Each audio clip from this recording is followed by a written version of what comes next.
uban sa mga pag-agulo nga dili ikasaysay.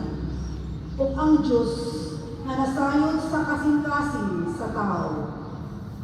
Nasayod unsay ginauna sa Espiritu. Kay ang Espiritu nangalyumo sa Dios alang sa iyang katawhan, sumala sa iyang kabubuton.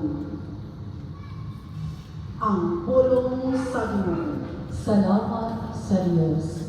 Palibog-malibog alang sa San Jose Evangelio.